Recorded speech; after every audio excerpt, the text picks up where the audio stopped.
buenas tardes a todos.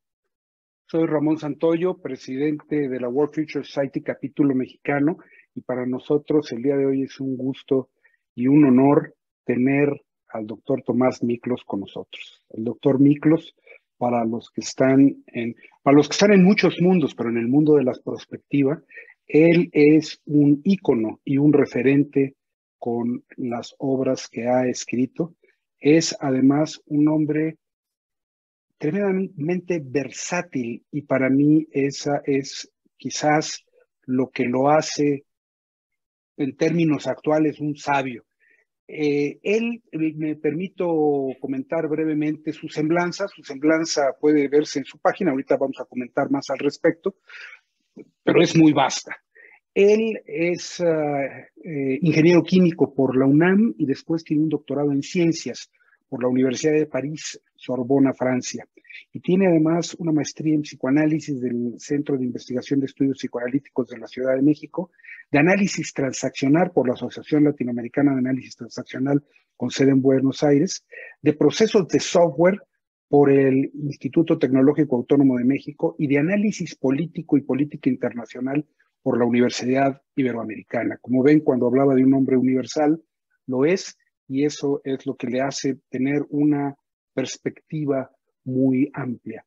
Se caracteriza, dice aquí en su semblanza, por su preocupación y capacidad para transferir las aportaciones de la ciencia a una solución efectiva y eficiente para los grandes problemas de la humanidad y de nuestro país. Y esto me hace recordar a aquella frase de la revista Futuribles de Jouvenel, de un futurista francés, que decía: la anticipación al servicio de la acción. No estamos hablando con alguien que nos hable de cosas etéreas, estamos hablando con alguien que lo que nos propone y las propuestas que traen son propuestas concretas que sirven para resolver problemas. No quiero hacerme más extenso. El día de hoy nos va a hacer una presentación interesantísima con una propuesta muy concreta, tal como lo acabo de mencionar, que a mí me parece apasionante y que tengo muchas ganas de escucharlo. Doctor Tomás Miklos, bienvenido, Tomás, a esta tu casa. Muchísimas gracias. Es para mí un honor, un placer y una gran oportunidad estar con ustedes y estar con la audiencia, que podemos hacer que se interese mucho por este tema. Yo creo que ya están interesados. Vamos a ver qué tanto podemos, digamos, completar esa motivación para llegar a la acción, como tú dijiste. Perfecto. Sé que tienes una presentación, la ponemos en el momento que tú nos indiques. Déjenme, antes de la presentación, es un segundo nada más antes de la señor. presentación, leer algo que no escribí yo efectivamente, sino que está tomado de un periodista que se llama Fisk y que dice, es casi la síntesis de lo que va a ser la presentación. Y dice: como si no fuera suficiente una crisis existencial que, según el consenso científico mundial, llevará al fin de la vida humana en las próximas décadas si no hay acciones inmediatas para revertir el cambio climático. Los líderes de países avanzados intercambian amenazas sobre si habrá o no una guerra nuclear entre los buenos y los malos, la esencia de la lógica infantil de la conocida Guerra Fría, hoy calentándose. Estas son unas frases que me pareció que sintetizan casi toda la presentación que voy a hacer. Entonces, como es una presentación un poquitín larga, no conocía yo exactamente la dimensión que a ustedes les pudiera interesar, voy a sobrevolar una serie de elementos corriendo sobre algunas presentaciones gráficas. Creo que la representación gráfica entra mejor en la memoria, digamos, tiene una mayor impacto que simplemente escucharme hablar a mí o a cualquier persona. Esta es, digamos, es la carátula, es de la propia Sociedad Mundial del Futuro, a la cual me honro en pertenecer desde hace muchísimos años y de compartir algunas cosas muy interesantes, e inclusive particularmente de prospectiva, que no vamos a hablar de ello, pero lo vamos a tomar en cuenta por lo menos. Entonces, Sonia, si nos ayudas con la primera lámina.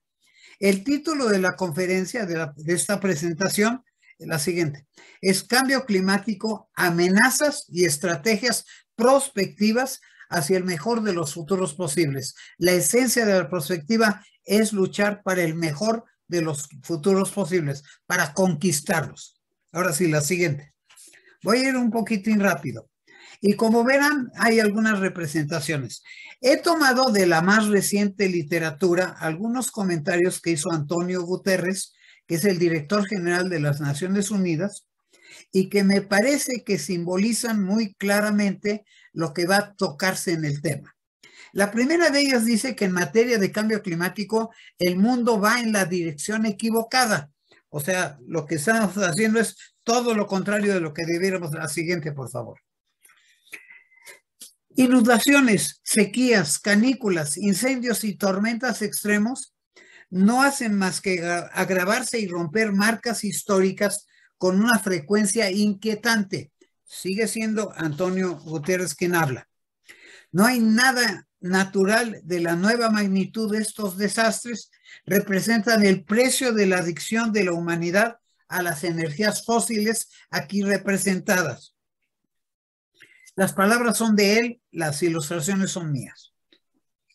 Las concentraciones de gases de efecto invernadero rompen marcas históricas de manera constante y las emisiones vinculadas a las energías fósiles están ya por encima de los niveles previos a la pandemia que nos acaba de tocar y que todavía sigue viva, que es la del COVID-19. La siguiente, por favor. Es lo que acabo de leer. La siguiente. El G20, uno de varios de estos grupos de los países más importantes del mundo, representa el 80% de las emisiones mundiales que debe tomar la iniciativa, precisamente porque son los número uno de lo antropogénico.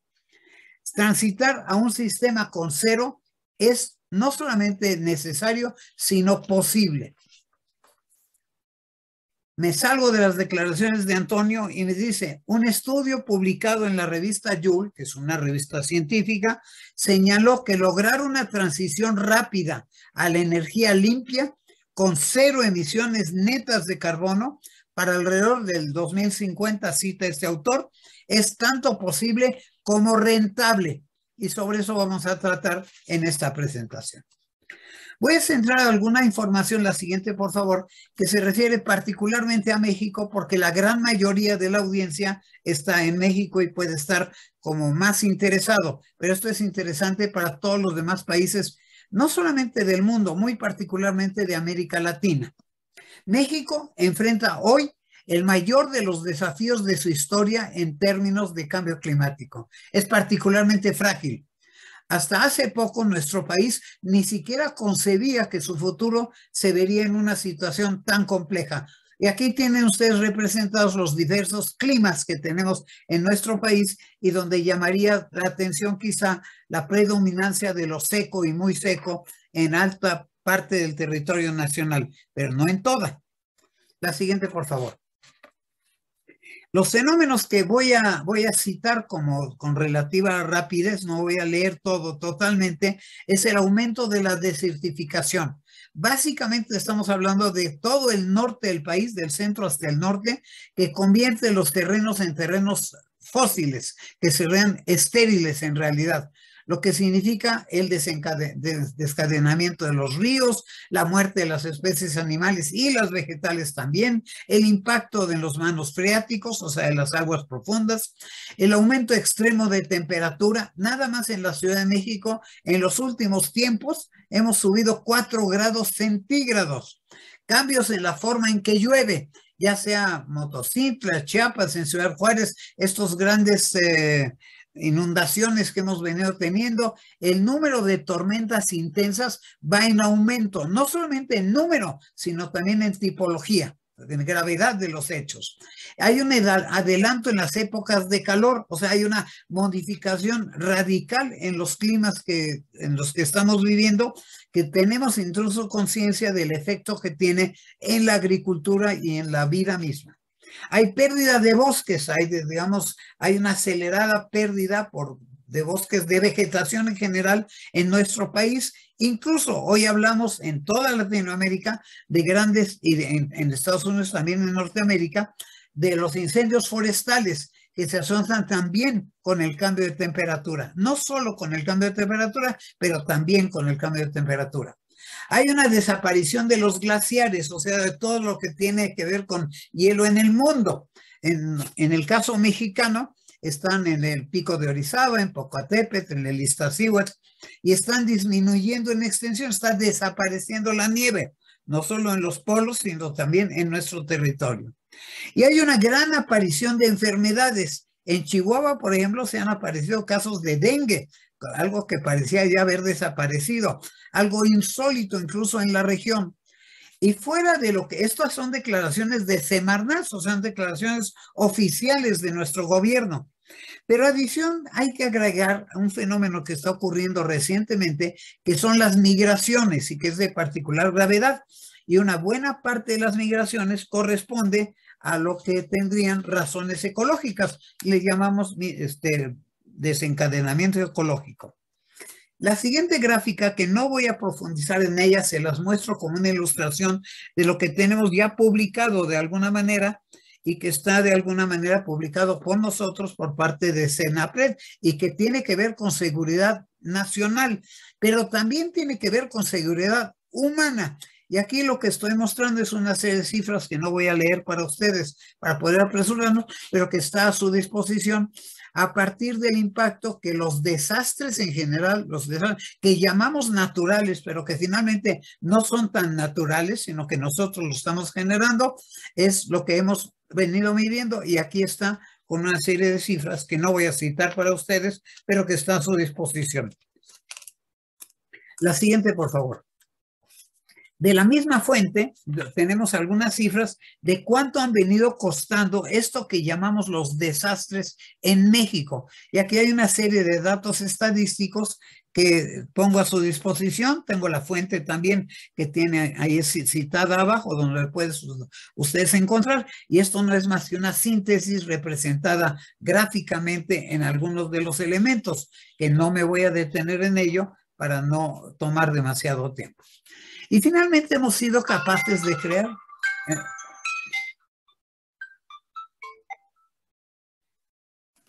Olvidé apagar el teléfono, pero ya lo apagué. ¿Cuánto cuestan los desastres en México? También es una gráfica muy importante que tiene su cita, en este caso, que tienen ustedes por parte de la UNIDRED, de CEMEFI. Ahora sí, la siguiente es, hemos sido capaces de hacer un atlas nacional de riesgos, o sea, sabemos cuáles son los riesgos. Es más, voy a citar, no tiene que ver con esta plática, todo este riesgo de la pandemia era totalmente previsible e incluso documentado por los prospectivistas que teníamos en ese momento y que teníamos conocimiento que ahí venía, no solo un conocimiento de científicos, un conocimiento de los políticos, de lo que no hicimos caso para poder tomar medidas. La siguiente, por favor. Esto es este es el atlas de riesgos, no voy a leerlo para ustedes, sino que me voy a ir a ver cuáles son estos grandes elementos que están aquí representados gráficamente y que mencionan que el impacto económico de los desastres naturales en México aumentó 202% anual en el 2020 hasta 31,862 millones de pesos. Medido al 2020, que es la cifra que Senapred, un órgano oficial de nuestro gobierno, está citando. La siguiente, por favor. El cambio climático en México tiene que ver con esto que comentamos rápidamente, tiene que ver con las sequías más acentuadas en el norte del país, con los huracanes que hoy somos muy testigos de lo que está ocurriendo, con las inundaciones, algunas de ellas provocadas por los propios huracanes, y por la elevación del nivel del mar. Además de que se incrementan las altas temperaturas, hay un elemento que no habíamos considerado y que es muy importante, que es la acidificación de los océanos. O sea, los océanos se están acidificando y esto genera que no solo por el calor, sino por esta característica de la acidificación, la vida está muriendo en los océanos, en la tierra también. Esto provoca que nosotros seamos conscientes de que estamos hablando de un fenómeno antropogénico, lo hemos generado nosotros, los seres humanos. Por lo tanto, las soluciones debemos generarlas nosotros, los seres humanos. La siguiente, por favor. La sequía es otro fenómeno que se ha acelerado en los últimos años. En julio del 2021, 70% del territorio vivió una de sus peores sequías de los últimos años y 20% en sequía extrema. Hoy en día estamos volviendo a vivirla. Estamos en el 2022 y se está agravando. Los escenarios del cambio climático indican una mucho mayor susceptibilidad a la sequía extrema, en particular, como vimos en la gráfica, en la representación en el norte del país, pero que también afecta al sur de nuestro país. Está citado la fuente de estas aseveraciones de la presa de Boca, de Nuevo León, todo esto está citado por parte de las Naciones Unidas. No solamente, la siguiente, por favor. Los huracanes de los últimos años son equiparables a los más intensos de los que se tenga registro en siglos y su frecuencia va a la alza, continúa siendo a la alza. En el año 2021, de lo que tenemos una estadística al respecto, hubo 40 sistemas, 19 del lado del Pacífico y 21 del lado del Atlántico, que aquí está también representado físicamente en la representación, en la muestra que tienen ustedes en la pantalla. Hay trayectorias, la siguiente por favor. Hay trayectorias y huracanes en ambos océanos, esto ya lo dijimos, pero todo está documentado, ahí está la referencia si alguno quiere buscarla, ahí está la referencia de dónde la tomé yo. Hay temperaturas extremas, en las ciudades se multiplican las llamadas, lo que se denominan las islas de calor, o sea, una elevación más allá del promedio, mucho más allá del promedio y que está incluso matando gente. En el 2020, de lo que tenemos estadístico, se recuerda que era el año más caliente que hemos registrado. Rebasan los 1.5 grados de aumento y estuvimos por arriba del 1.6. Fíjense bien, de acuerdo con el Acuerdo de París, con el Acuerdo de París, que es a lo que se hace mucha referencia, no debiéramos pasar del 1.5 de aquí a los próximos años, de aquí al año 2035, pero ya lo hemos rebasado. La siguiente, por favor. Esta es una muestra de las temperaturas extremas en donde hemos tenido nosotros exagerado calor y que no se sale de la parte, digamos, promedio que acostumbramos manejar en estadística y que lo rebasa con mucho en algunos lugares de nuestra república. La siguiente. La cuenca de la vertiente del Golfo de México es la zona más alterada. Desde Tamaulipas hasta Tabasco, lo estamos viendo, lo que genera que se presente el mayor número de desastres hidrometeorológicos. Pueden presentarse debido al rompimiento de un bordo, de una presa, ocurren de manera imprevista, por lo que pueden cobrar una mayor cantidad de vidas humanas. Inundaciones, etc. La siguiente, por favor. El aumento de las inundaciones costeras, con o sin tormentas, se ha convertido en una tendencia global a la medida que la crisis climática se ha intensificado. Según la Administración Nacional Oceánica y Atmosférica, que es, digamos, sus siglas en inglés, en coordinación con diferentes universidades internacionales, esta tendencia empeorará en las varias comunidades de todo el continente americano, principalmente en las próximas décadas, a medida que los mares continúen aumentando su nivel, y aquí no está citado, acidificándose. La siguiente, por favor. En cuanto a la elevación del nivel del mar, el aumento del nivel del mar a causa del cambio climático incrementa el riesgo de inundaciones, de catástrofes. Se sabe que en el año 1900 a la fecha, el nivel medio del mar global se ha incrementado entre 16 y 21 centímetros. En momentos de tormenta, esto sube a 3, 4 metros, de los cuales 7 centímetros han sido de 1993, o sea, hace muy poco tiempo a la actualidad. Esto quiere decir que además de un aumento, hay una aceleración de estos fenómenos creados por nosotros, por cierto. La siguiente.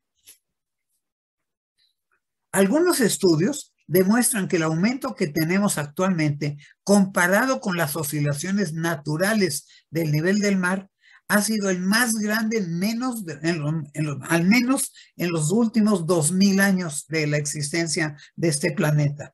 El mar puede aumentar su nivel de manera natural, pero lo que se observa en este fenómeno, en este momento definitivamente, sí está relacionado con las actividades humanas. Declaración del Servicio Mareográfico Nacional. El efecto invernadero, la siguiente, por favor. El efecto invernadero, que es probablemente uno de los que más se ha, digamos, comunicado formalmente, es que en cuanto a las razones causales más importantes del acelerado cambio climático y del calentamiento global, que no es lo mismo, a pesar de las posiciones encontradas de algunos escépticos, los más connotados científicos del mundo han llegado a la conclusión que estos provienen de la creciente emisión de gases ácidos de efecto invernadero, no solamente de carbono, pero muy particularmente de lo que hemos venido midiendo como el dióxido de carbono. Por eso hablamos de carbono en general. Aquí también está citada la fuente en la representación. La siguiente. En esta hemos representado algunos elementos de varios países en un momento dado. En este 2021 se produjeron más o menos 36.400 millones de toneladas de CO2, un aumento de 4.9% respecto al 2020, que acaba de ocurrir. Esta subida es similar al repunte que siguió a la crisis financiera del 2008, con crecimiento del 5% en el 2010. Y aquí está en la representación gráfica, muestra cómo hay algunos países, como el caso de China, de Estados Unidos, la Unión Europea y de India, que son, digamos, los elementos más contabilizados en cuanto a graves cantidad de emisiones en ese sentido. La siguiente. Por lo que se refiere a las fuentes o procedencias del CO2, para este mismo año cabe mencionar las 4 siguientes. Otra vez, la fuente está citada de manera que ustedes tengan confianza en los datos que estamos manejando. En cuanto al carbón, son 14.6 gigatoneladas que tienen un incremento paulatino del 1% anual. En cuanto al petróleo, 12.6 gigatoneladas con un incremento de 1.7%. El gas, 7.2 gigatoneladas, pero se está incrementando en 3%. La fabricación de cemento, las cementeras, 1.5 gigatoneladas, que tiene un incremento de 1.2%, y hay otros que sería el 1.2 gigatoneladas. La siguiente, por favor. ¿Quiénes son los principales emisores de CO2?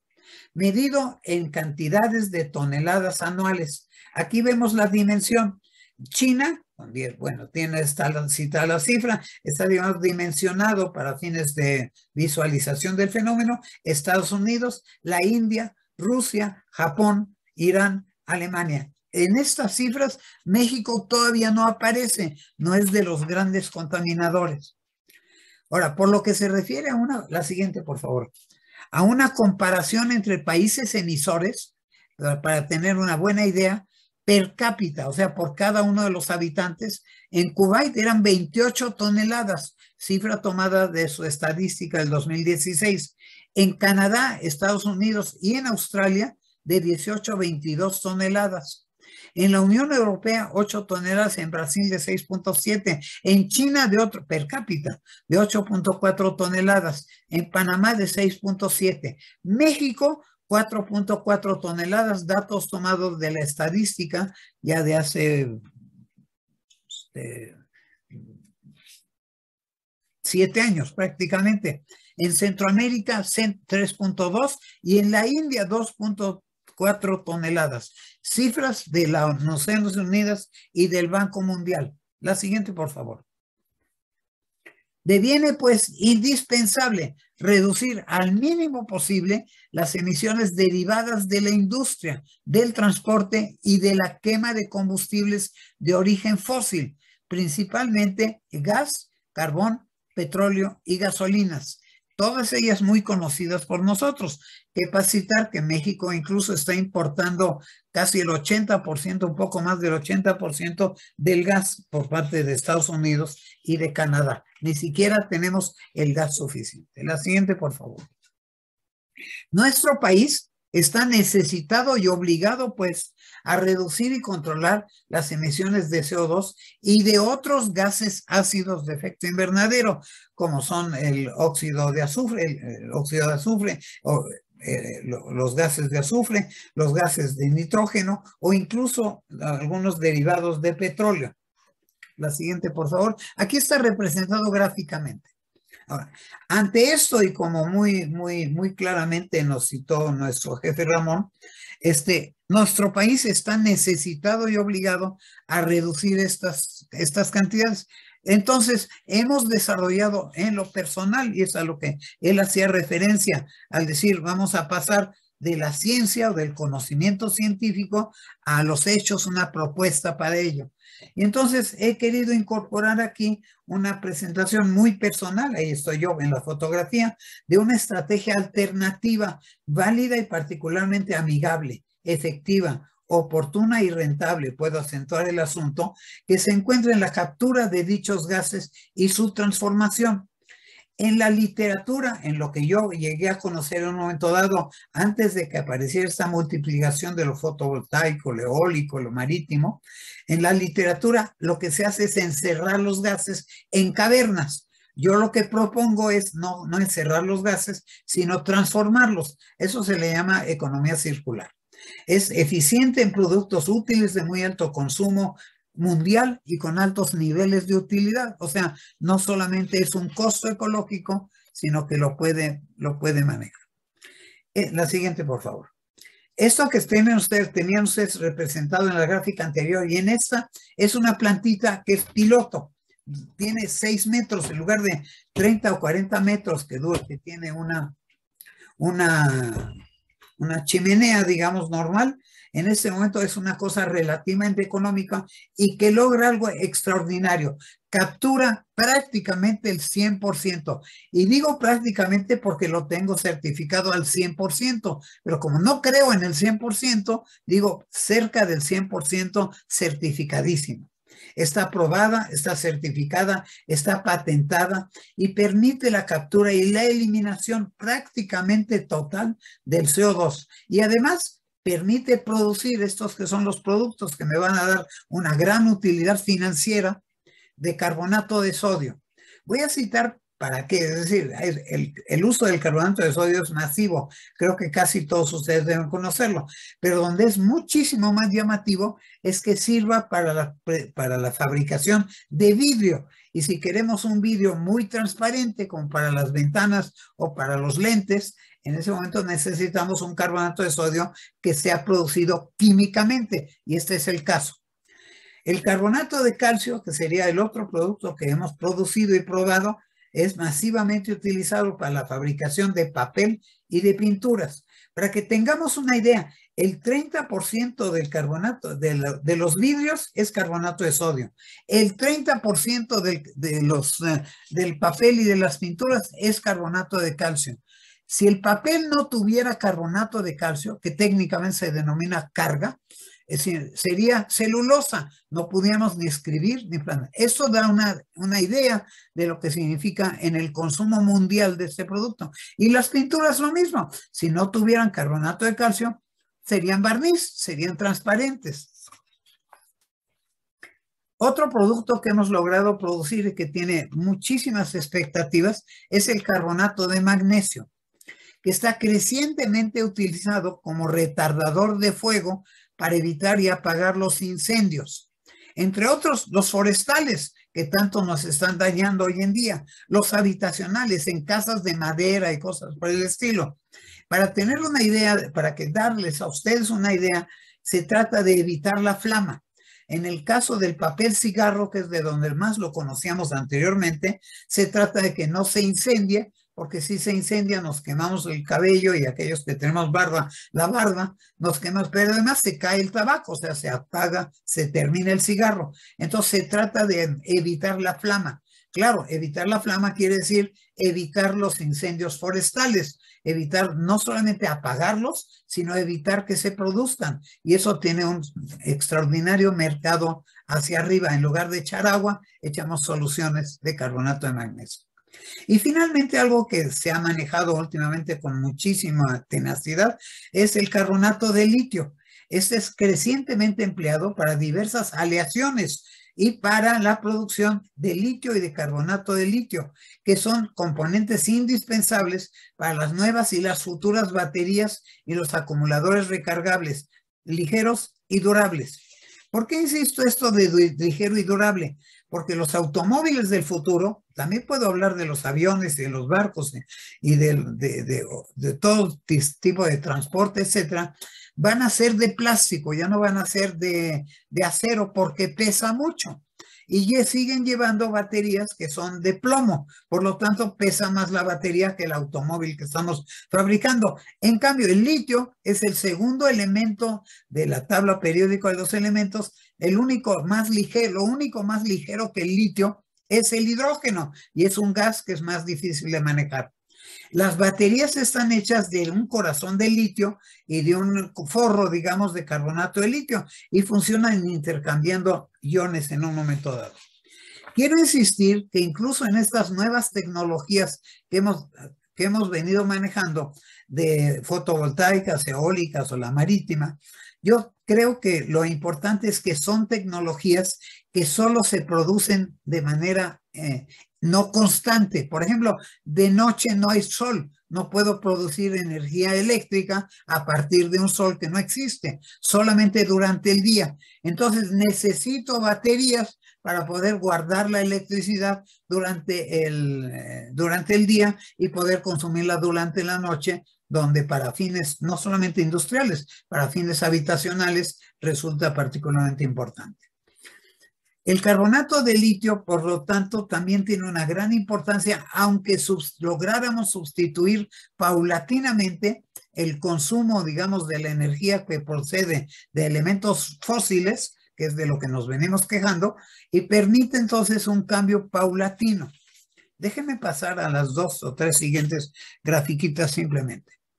Esto quiere decir que en la planta que denominamos Ecoplant o de cero carbón, o sea, son dos marcas que hemos incorporado, en lo social tendría un desarrollo científico y tecnológico que genera beneficios e impactos sociales, o sea, bienestar, gobernabilidad, empleo, salud, etc. La mitigación del cambio climático y de sus posibles afectaciones sociales por pérdida territorial, migración, reducción de medios de subsistema, ingobernabilidad y hasta violencia social por esta cuestión de las migraciones, es muy importante. Tiene también una ventaja ambiental que contribuye a la solución de los problemas derivados del cambio climático a nivel global, no solamente a nivel de nuestro país, sino a nivel global, y que de alguna manera impide la elevación de los niveles de los océanos, esta elevación del nivel de los océanos, las alteraciones del clima que producen sequías, desertificación, inundaciones, tsunamis, migración, tierras cultivables, animales, insectos, todo esto, enfermedades incluso. Y en lo económico, además de contribuir contundentemente al control y el abatimiento del cambio climático, tanto a nivel nacional como a nivel mundial, a la economía circular que comenté con ustedes, permite obtener beneficios económicos y financieros que hemos calculado como tasas internas de retorno sobre la inversión, que es una manera de medir la rentabilidad de nuestras inversiones.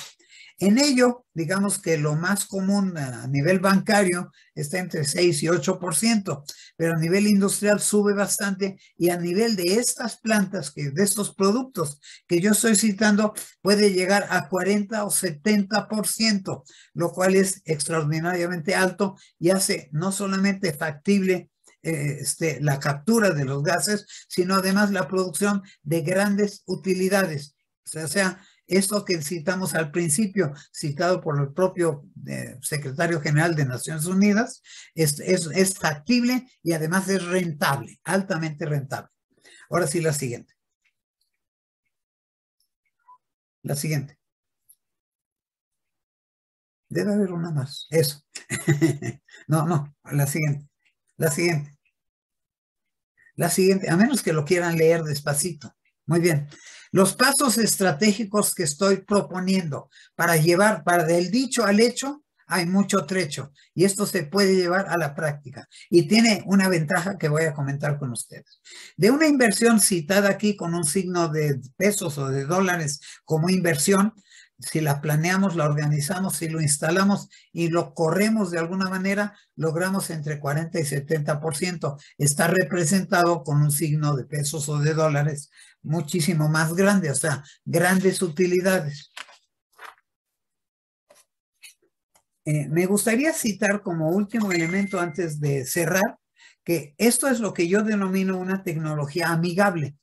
Las mejores soluciones que se han venido dando, aparte de esta sustitución de formas de generación de energía eléctrica, es a base de plantas.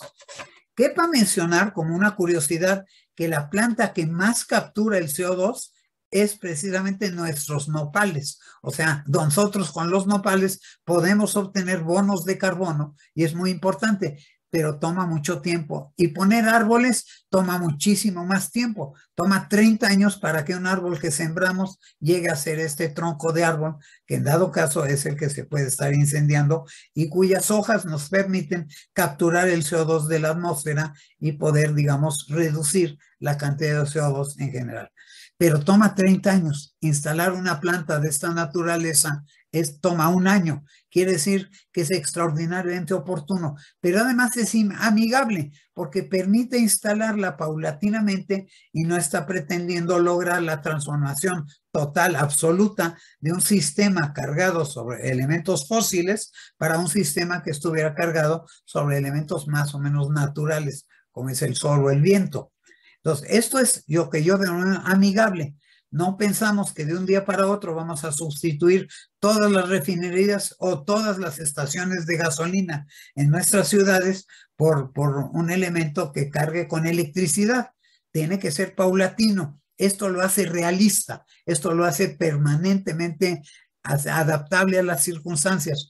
Lo hace lo que Bauman diría la vida líquida. Quiere decir que se va acomodando a las circunstancias que están cambiando. Sobre todo esto podemos platicar y bueno, la siguiente que es mi despedida, que les da a ustedes mi información de una página de web donde ustedes pueden ver algunos más detalles, particularmente la tecnología. Está en español y está en inglés y fue presentado en Asia en alguna presentación. Y finalmente, ahí está mi número de teléfono y mi página, mi correo electrónico, si están ustedes interesados. Yo estaría muy interesado en que ustedes estén interesados y que haya una gran motivación para buscar soluciones, entre otras, la que yo estoy proponiendo. Muchísimas gracias. Tomás, muchísimas gracias. A ver, yo quisiera, Sonia, si nos haces favor de quitarle exacto para podernos ver mejor. Yo quiero, ante todo, felicitarte por tu presentación, la cual has hecho en un tiempo récord, porque es una presentación compleja, y es compleja porque realmente la primera parte es un menú de tragedias creadas por la humanidad, de las cuales todo el día oímos más y más y más cosas, y hay pocas propuestas de solución. Por eso a mí tu presentación me parece extraordinariamente importante, porque estás poniendo una propuesta en la mesa y no hay muchas. Todo mundo señalamos culpables, todo mundo le pasamos la responsabilidad de esto a otros, y tú estás tomando una solución, y creo que a mí me gustaría preguntarte algunas cosas más sobre la planta, sin duda, y sobre esto. Tú hoy tienes esta planta ya funcionando. Tengo dos plantas piloto y estamos a punto de crear una planta industrial. Hoy, ¿y esas plantas, ¿cómo las creaste? ¿Tú las diseñaste? A ver, cuéntanos un poco del proyecto, de la historia del proyecto en sí y cómo tú fue que la hiciste. Porque me parece interesantísimo. Me parece fascinante la oportunidad de decirlo, si el tiempo nos lo permite. Por favor. Hace, yo me he dedicado, como ya lo comentamos, a la cuestión de la prospectiva, entre otras muchas. He sido ingeniero de planta, he sido muchas cosas, y finalmente me enamoré de la prospectiva y me dediqué y dirigí una fundación, la Fundación Barro Sierra, que se dedica a la cuestión de prospectiva, y eso es lo que me incorporó también a la Sociedad Mundial del Futuro con ustedes. En este momento, en un momento dado, esto del cambio climático no había sido tomado en cuenta, gestado por el hombre, antropogénico, le denominamos. Es decir, había sido considerado como un fenómeno natural. Estos fenómenos no son ya naturales, son verdaderamente creados por nosotros los seres humanos. En ese momento, hace como 12 años, hubo una primera, bueno, lo primero fue Al Gore, que probablemente todos ustedes recuerdan Sí. que fue candidato a la presidencia de Estados Unidos y que fue vicepresidente en el caso de Estados Unidos, y que cuando no ganó la presidencia de Estados Unidos se dedicó a cambio climático, o sea, tomó esto como una batuta importante, escribió al respecto y digamos que lo mediatizó, logró motivar a la humanidad en este caso del cambio climático. Entonces, no tengo nada que ver con Al Gore, no lo conocí personalmente, pero sí generó que las Naciones Unidas hicieran una gran reunión sobre cambio climático. Esta gran reunión buscaron lugares del planeta, digamos, que pudieran tener concentración de algunos países. Decidieron encargarme a mí la sección latinoamericana. No porque yo supiera mucho de cambio climático, sino porque sabía más o menos, había yo tenido experiencia de trabajar con varios países latinoamericanos en materia de prospectiva y en análisis. Entonces, yo creo que por eso fue que me llamaron y me pidieron que yo coordinara la reunión latinoamericana. Voy a decirlo, la reunión latinoamericana fue extraordinariamente simpática. Los latinoamericanos, salvo muy raras excepciones, somos muy simpáticos y cantamos y tomamos y cosas por el estilo. Pero los hechos, o sea, la esencia de la reunión mostró un déficit importantísimo de lo que estábamos, digamos, no correspondiendo con las acciones a poder evitar el cambio climático. Eso fue dramático. Pero bueno, yo, tú lo dijiste, soy multifacético en ese sentido, soy muy curioso, tengo un espíritu un poco investigador en ese sentido, y entonces decidí ir a ver qué se estaba haciendo en el mundo. Entonces, sí, de las muchas medidas, esto de lo fotovoltaico y lo eólico era todavía una cuestión de academia, no era conocido como hoy ya lo manejamos bastante. Era de academia y lo único que estaba funcionando muy bien era encerrar los gases, o sea, donde hay una producción importante de gases, no es el caso de nosotros cuando respiramos o de los automóviles cuando circulan por la calle, sino de donde hay una fabricación. Porque en el aire atmosférico hay una fracción de porcentaje de CO2, o sea, se puede eliminar evidentemente, pero saldría muy caro eliminarlo y sacarle un provecho. Entonces, donde hay una alta concentración de CO2 es en las fábricas.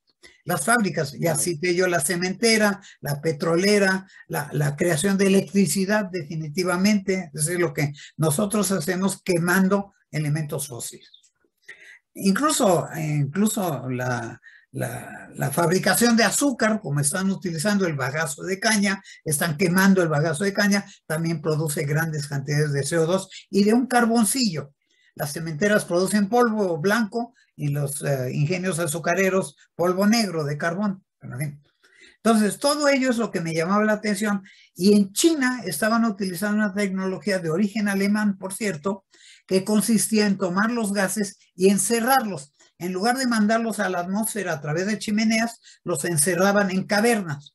¿Qué cavernas? Cavernas, por ejemplo, viejas cavernas de gas o de petróleo que ya habían estado sujetas a presión y que podían contener un gas a presión. Ahí lo estaban. Incluso inventaron una serie de cavernas sintéticas a base de cemento que ponían abajo del fondo del mar. Cuando yo vi que me llamó mucho la atención, esto lo estaban haciendo los chinos, digamos, era la parte asiática de esta gran reunión de Naciones Unidas, que no era de gobernantes, o sea, Naciones Unidas normalmente tiene reuniones de gobernantes, o sea, de de presidentes, reyes y cosas por el estilo, sino que era una reunión de gentes que estaban preocupadas por el cambio climático, muchos de ellos científicos. Bueno, el caso es que en un momento dado se me prendió el cerebro y dije, esto es un fenómeno que se está manejando físicamente, encerrando gases en cavernas. ¿Dónde está la química? Yo soy ingeniero químico. Entonces comencé a pensar cómo puedo yo aplicar la química para poder lograr. Esto fue el origen en realidad de que yo quisiera hacer una planta. Busqué instituciones que todas ellas muy burocratizadas me hubieran tomado mucho tiempo y entonces lo hice un poco por mi cuenta. Puse un laboratorio en mi oficina, un laboratorio de vidrio, un laboratorio de escritorio, digamos, y comencé a ver qué era factible. Comenzamos con una investigación incluso con mis alumnos. Yo daba clases en la Facultad de Química y tuve muchos alumnos y compañeros y maestros que comenzaron a pensar conmigo, digamos, y que logramos hacer una serie de experimentos que no fueron malos, pero que no eran suficientemente eficientes. Y entonces me fui de la química orgánica, que todavía se maneja, por cierto, a la química inorgánica. Este es el origen de este desarrollo que yo tengo. En la química inorgánica, el único problema es que hay que hacer reaccionar un gas. Y es muy fácil hacer reaccionar dos soluciones, pero un gas es muy difícil de hacer reaccionar. Por eso es que lo acostumbramos a echar a la atmósfera. Bueno, entonces lo que yo desarrollé, lo que es el desarrollo personal, es un sistema que permite hacer reaccionar este gas. Y oh sorpresa, podía permitir absorber todo el gas, esto que yo denominé, en ese momento yo no sabía que era el 100%, esto lo vine a saber después. Entonces, una vez que comprobé en laboratorio que era factible y que estaba yo produciendo algunas sales, como fue el carbonato de sodio, yo acudí a CONACYT para que me ayudaran a financiar, no me financiaron totalmente, pero me ayudaron a financiar una planta piloto que instalé aquí en la Ciudad de México. Y la planta piloto, nosotros tuvimos que simular la salida de una fábrica, porque no la pudimos instalar en una fábrica, sino que emitíamos CO2, básicamente a partir de un automóvil, digamos, que quema gasolina. Entonces, con ese desarrollo encontramos que estamos teniendo no solamente la producción de estos varios productos, sino una altísima eficiencia de captura de CO2. Cuando dijimos altísima eficiencia, la certificamos aquí en México. Más adelante, cuando en mis estudios de prospectiva ya había yo detectado el alto precio, el alto consumo de litio y de carbonato de litio. Y encontré que en la República de Chile era el exportador número 1 de carbonato de litio del mundo, en Chile. Hay una cosa que se denomina los salares, o que se denomina el triángulo del litio, que es Chile, Argentina y Bolivia. Son, digamos, los que en nuestro continente, también hay en Australia y en China, pero de nuestro continente, Chile es el exportador número 1 a los países asiáticos que lo usan para hacer pilas, precisamente, y bueno, para hacer incluso teléfonos celulares, y están haciendo automóviles y demás. Entonces, ese fue el origen, y en ese caso chileno es donde tengo también una certificación, pero porque lo financió otro organismo similar a CONACYT, nos ayudó a financiarlo, y en ese momento encontramos que podíamos certificar el 100% de la absorción. Eso era único, verdaderamente único, no existía en la literatura. Y no existe todavía en la literatura más que esta producción. Eso es lo que me hizo. Y cuando yo me di cuenta de que lo que podía producir, comencé a hacer estudios de carácter financiero. Esta tasa interna de retorno, el TIR o el ROI, es el momento en el que yo dije, caray, son productos extraordinariamente demandados por el mundo entero. México es importador de ellos porque no tenemos esas fabricaciones, pero además en el mundo están produciéndose y consumiéndose estos productos muy importantes. Entonces yo decidí que podíamos ventanear, digamos, que podíamos platicar un poco de este y comenzamos a promoverlo. Primero en órganos de gobierno, pensando que es una obligación del gobierno el bienestar, digamos, de salud de la humanidad. Pero cuando yo me di cuenta que ni siquiera estábamos solo atacando a la humanidad, sino que como yo lo dije al principio de esta presentación, estamos originando la muerte de todo lo vivo. O sea, este planeta no va a desaparecer. vamos a desaparecerles solo los humanos, o como si fueran los dinosaurios, pero además va a desaparecer toda la vida, porque con este calentamiento y la acidificación nos volvemos desaparecidos. A menos que esto pudiera hacerse a una velocidad similar a la evolución. Y ahí vamos con la evolución. El problema que tenemos con lo antropogénico es que estamos violentando el proceso de evolución y no lo vamos a poder lograr. Nos vamos a morir o nos pudiéramos ir a morir en dado caso. Y lo que yo quería era evitar el destrozo de la humanidad. En este momento yo diría que este es un proceso, lo que yo acabo de pintar para ustedes de manera muy breve, es un proceso que lo permite, que lo facilita y que además da una rentabilidad que es útil para todo el planeta. El planeta en este momento, el carbonato de litio y el litio son los productos de mayor precio en el mundo. Se le llama el oro blanco. México no tiene ese tipo de yacimientos que son salares, que son líquidos, digamos. México tiene piedras. Entonces, y incluso fue tan atractivo para el presidente de la República, alguien debe haberle dicho que era muy atractivo, y que dijo, vamos a nacionalizarlo. En este momento estamos en una terrible coyuntura porque no sabemos cómo hacerlo. Sí. Sí, oye, qué interesante, qué interesante. Déjame ir alternando algunas de las, con respecto a algunas de las preguntas que nos está haciendo. Alma Rosa Balbuena hace una pregunta interesante. Si se estudiara por tecnología con cero carbón, ¿sería más barato? ¿Se requiere pagar permisos por la planta, me imagino, como por un panel solar? No se requiere pagar permisos, pero se requiere hacer las plantas. En eso hay una tecnología que está patentada, o sea, en dado caso, o hacemos la planta para alguien o usamos la patente para que le damos, digamos, la asesoría técnica necesaria para poder hacerla. Se puede hacer. Sobre el lado, yo tengo una pregunta sobre el tema, ahorita cuando hablaste de los nopales, obviamente hablas del tema de los bonos de carbón. Sí. Hablando con gente de la Corporación Financiera Internacional, precisamente un amigo me daba un consejo que está metido exactamente en estos temas, ¿no? Para hacer a la banca más verde y todo. Decía, pensando, haciendo un poco de prospectiva de inversiones, decía, mira, yo creo que vamos muy atrasados y entonces yo estoy comprando fondos, estoy poniendo mis inversiones en fondos de empresas que generen bonos de carbono positivos. Dice, porque no va, o sea, pese a todos los esfuerzos como este que tú nos propones, dice, la humanidad y ciertos países, ciertas industrias van atrasados, van a tener que comprar bonos de carbono. ¿Estas plantas serían susceptibles de generar bonos de carbón? ¿Requerirían un tamaño, un volumen determinado para que esa fuera otra línea de negocio dentro de la misma planta? Sí y no. Es decir, sí se requiere, le llamamos mínimo económico, que no necesariamente es una cosa financiera, realmente es más bien de ingeniería, el mínimo económico, que es una planta piloto que deviene industrial, o sea que puede devenir, ya tiene las dimensiones necesarias para poder calcular y diseñar la planta industrial, que es lo que estamos haciendo en este momento. Los bonos de carbono son muy importantes. Hay mucha crítica a los bonos de carbono, positiva y negativa, efectivamente. Por ejemplo, se dice que si una industria está contaminando mucho, en lugar de dejar de contaminar, compra bonos de carbono, o sea, paga por los bonos de carbono. Entonces, hay una serie de críticas al respecto que son muy importantes. Esto está sucediendo en el mundo. México está vendiendo bonos de carbono, particularmente en el caso de los nopales que conozco, porque tengo amigos que están trabajando en ello. Es importante, pero no valen gran cosa. O sea, comparado con esta tasa interna de retorno de 40%, claro, digamos que no tienen ni la décima parte de lo que sea.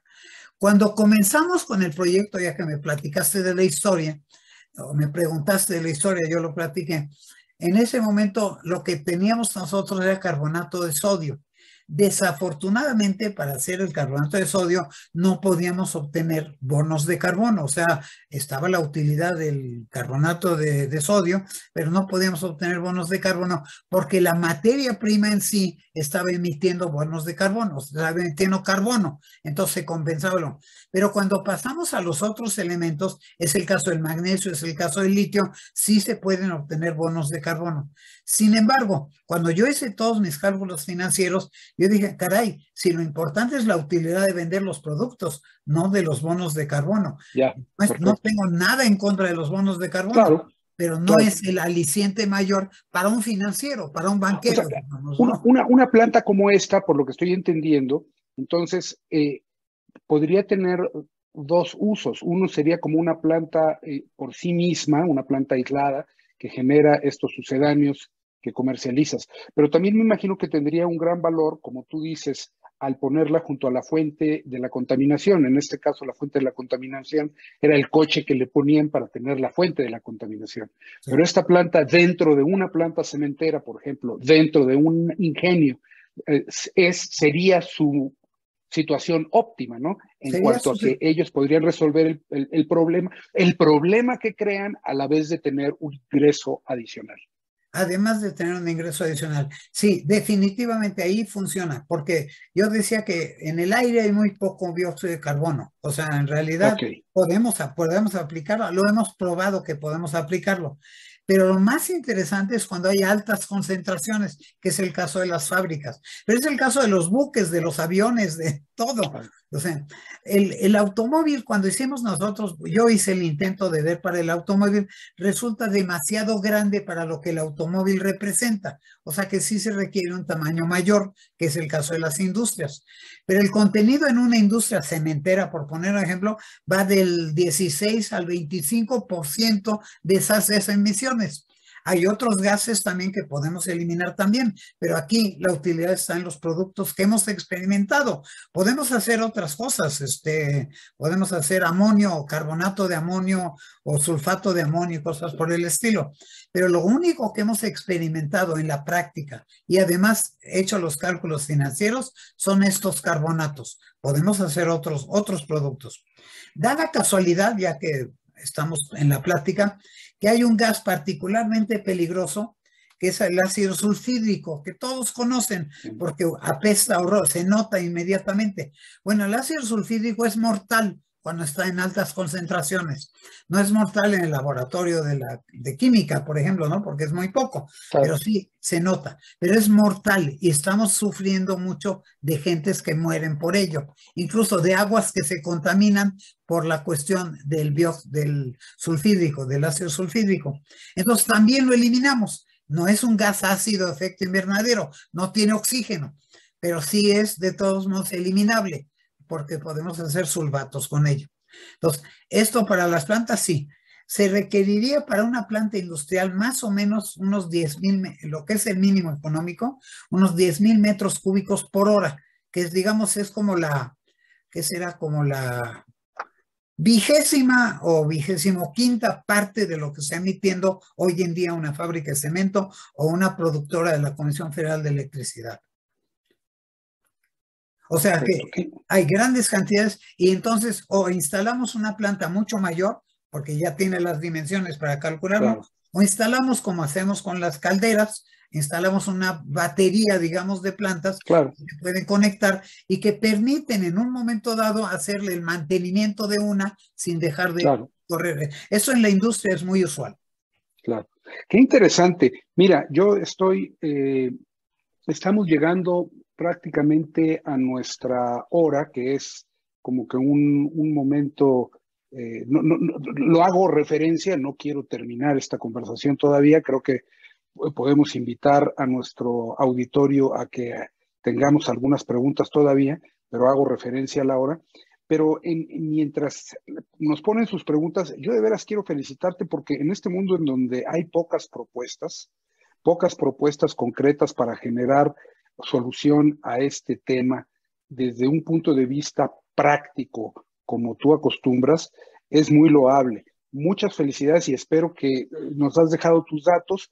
Tomás Miklos nos ha también ofrecido compartir la presentación. A todos aquellos que la quieran, nos la pueden pedir a nuestro correo info@wfsmexico.org y se las vamos a hacer llegar. Creo que la presentación en sus dos partes, la parte del menú de males y la parte de la planta de manera general, son realmente ilustrativas. Y yo creo que también hay una responsabilidad colectiva de hablar de este proyecto. El video va a estar en YouTube mañana, de compartir este video y de hacer, pues, compartir este tema con las industrias o con las personas que están relacionadas a fuentes contaminantes como una solución, no solo desde el punto de vista económico, con su tasa interna de retorno, sino como un tema de responsabilidad social que tú muy claramente dijiste, ¿no? Hacerlo y verlo con una perspectiva de futuro, como todo lo que tú has hecho y los libros que has escrito sobre prospectiva, pues te hacen tener esta característica que nos permite verlo de esta forma. Pero vamos a tratar de proponerlo y promoverlo activamente, Tomás, porque es una propuesta que vale la pena continuar con ella, explorarla, promoverla y ver qué más se puede hacer. Nos comentabas tú que uno de tus primeros contactos fueron con autoridades gubernamentales. ¿Tuviste alguna respuesta de parte de ellos o hubo algún interés? Más allá del fondeo de CONACYT, por supuesto. Sí, pudiera yo decir que generé muchísimo interés en las áreas técnicas. O sea, la gente que se encargaba no solamente de procesos, sino de la parte ecológica, estaba muy interesada. Pero cuando llegamos a los altos niveles, se frenó. Y probablemente, lo voy a decir así con toda claridad, probablemente porque los intereses eran otros. Entonces, sí hubo en dos intentos muy importantes en los cuales llegamos a altísimos niveles y que finalmente yo deseché. Yo deseché porque yo soy, si algo tengo, soy extraordinariamente honesto. Es decir, la parte de la corrupción que se maneja en muchas ocasiones o de ser, no me interesa porque tú no eres un sueco que estás importando la tecnología, sino que eres mexicano. Y eso nos frustró en muchas ocasiones. No en la parte técnica, tecnológica, sí en la parte, digamos, de las altas direcciones. Todavía seguimos tratando, pero bueno, no basta con tratar, hay que lograrlo. Claro. En caso de la prospectiva, uno de los elementos dicen que para ganar la guerra, hay batallas que conviene perder para poder ganar la guerra. Seguimos perdiendo y ganando batallas para poder ganar la guerra. Y ojalá que toda nuestra audiencia se interese en ganar la guerra. Sin duda, pues por el beneficio de todos. Déjame hacerte una pregunta. Ahorita decías que tienes ya 2 plantas funcionando y estás ya por terminar una de otra dimensión. Estas plantas las tienes en la Ciudad de México y como dices, las tienes que tener cerca de la fuente generadora del contaminante. Sí, como fuente como planta piloto tuvimos que, digamos, sustituir la fuente industrial, ya lo dije, por claro, automóviles. Eso fue el pilotaje. Las 2 plantas en este momento están desmontadas porque se tardó mucho y estaba costando mucho dinero y yo ya no lo tenía. Entonces están desmontadas. Una está en México y otra está en Chile, en Santiago de Chile, porque ahí pusimos la planta. La pusimos porque Santiago de Chile, porque Chile, la República de Chile, produce el carbonato de litio, tiene el mercado abierto y nosotros podemos producirlo más rápidamente. No es el momento de explicar cómo lo están produciendo en Chile, es a base de salares que se van secando con los rayos del sol, en fin, es un proceso muy lento y el mío es un proceso muy rápido, es una reacción química. Entonces tiene grandes ventajas. Había gente muy interesada que en un momento dado dejó de estar interesada porque entró en otro tipo de negocios. Entonces tampoco pudimos lograr pasar hasta este momento. Tenemos ahorita una gente que es una gente que yo conozco desde muchísimos años en el campo educativo, donde yo me he desarrollado en buena parte de mi vida. y que está en Chile en este momento y que está tratando efectivamente de colocarlo esto para que Chile. Pero Chile está viviendo también un proceso político de alguna envergadura muy importante que no es el momento para platicar, pero que hemos comentado y que en este momento yo no veo muchas posibilidades de que entren en esto, pero puede ser que sí. Eso, de que hay que hacer la lucha y vamos a ver Sin si lo duda. podemos lograr. En el caso mexicano no puedo develar nombres, es parte de, digamos, el Por contrato supuesto. de confidencialidad que yo ya firmé, pero que sí estamos entrando. Sí tenemos una planta desmontada, no valdría la pena, ni siquiera vale la pena hacer otra planta piloto, hay que hacer una planta industrial, que no es muy grande, realmente estamos hablando de un costo de unos, ¿qué será? 30 millones de pesos, más o menos para una planta que pudiera generar 300 o 3,000 millones de pesos. Perfecto. Tomás Miklos, muchísimas gracias por tu participación. Tenemos aquí comentarios de cómo se puede ayudar, de la presentación, todo. Creo yo que recibiendo todos la presentación, que con todo gusto compartiremos, vienen ahí tus datos y bueno, pues todos nos debemos de sumar a este esfuerzo para ver cuáles son las mejores alternativas para poder promover este proyecto en pro de un futuro mejor. Finalmente hay que ir poniendo todos los elementos que podamos para lograr este futuro que queremos y que merecemos, además, no solo nosotros, sino las generaciones que vienen. Muchísimas gracias por tu participación. Tú eres un hombre versátil en los temas que tratas. Hoy nos tocó hablar de cambio climático, pero esperemos poderte tener muy pronto de regreso para hablar de prospectiva y de otros temas que tú dominas y que siempre con una gran claridad nos dejas pensando y nos dejas una semilla para el futuro. Muchísimas gracias, Tomás. Al contrario, muchas gracias a ti, además por tus elogiosas palabras. No escuché las demás de la audiencia, pero me fascinaría que todos salieran motivados para hacer esto u otra cosa, pero para hacerlo. Sin duda, todas, hay felicitaciones en el chat, te lo vamos a hacer llegar, lo vamos a imprimir y te lo hacemos llegar para que tú lo tengas y tengas los nombres de las personas que participaron y sus comentarios. Muchas gracias y estamos en contacto, Tomás. Gracias, un abrazo a todos y gracias por la oportunidad. Igualmente.